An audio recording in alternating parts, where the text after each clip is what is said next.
The U.S. government's New Car Assessment Program, NCAP, also known as the 5-Star Safety Rating, is getting a major update.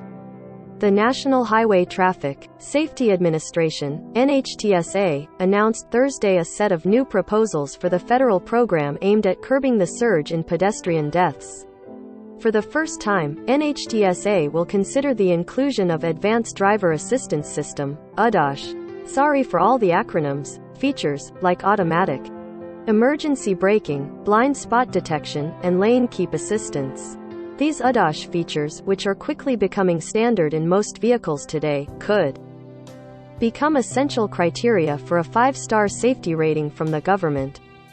Traditionally, NHTSA assigns safety ratings to new cars and trucks by putting a couple of crash test dummies inside the vehicle and ramming it into a wall at high speed. But this system really only assesses the risks posed to automobile occupants, and not the danger posed to vulnerable road users like pedestrians in.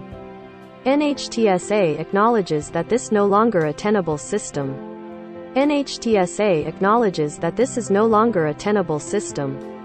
For the first time ever, NCAP includes technology recommendations not only for drivers and passengers but for road users outside the vehicle, like pedestrians, Stephen Cliff, deputy administrator at NHTSA, said in a statement.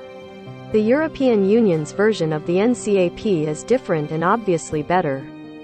Vehicles receive a 5-star review only if they can demonstrate an ability to command a complete halt, or at least slow down, before colliding with a pedestrian or cyclist. Under President Obama, NHTSA began the process of revising NCAP to address the safety of those outside the vehicle. Under President Trump, that effort was abandoned. But President Joe Biden resurrected it through the Bipartisan Infrastructure Plan, which was signed into law last year.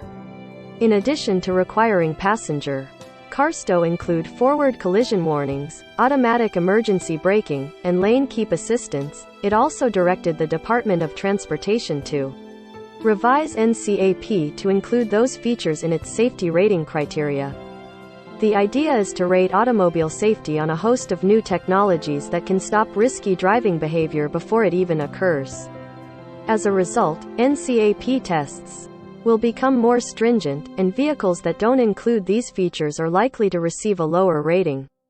As David Zipper, a visiting fellow at Harvard's Kennedy School and a vocal advocate for automobile safety, wrote in Bloomberg last year.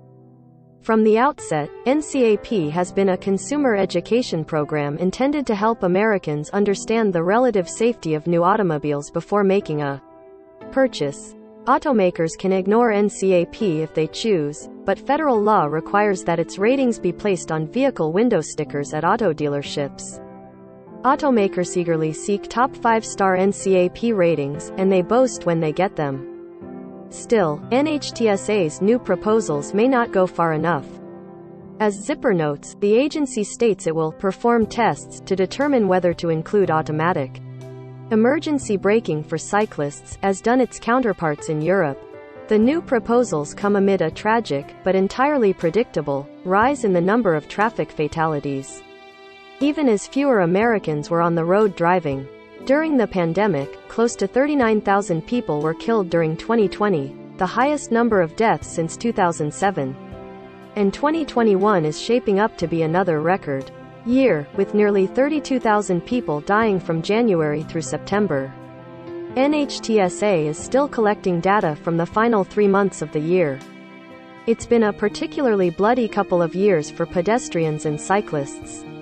It's been a particularly bloody couple of years for pedestrians and cyclists. In 2020, bicyclist deaths increased more than 9%, hitting the highest number since 1987. Fatalities in cities rose almost 9%, and pedestrian deaths approached 4%, the highest number since 1989. There's a crisis on America's roadways. 3,000 people die every month, and the numbers have only gotten worse in recent years, said U.S. Transportation Secretary Pete Buttigieg in a statement.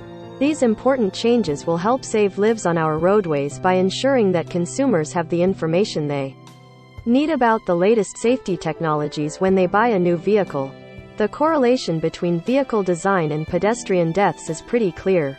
The most popular types of vehicles, SUVs and pickup trucks, are typically the most dangerous. While people driving SUVs are slightly safer, the number of pedestrians killed by those drivers has skyrocketed by 81% in the last decade, according to a report released a few years ago by the Insurance Institute for Highway Safety.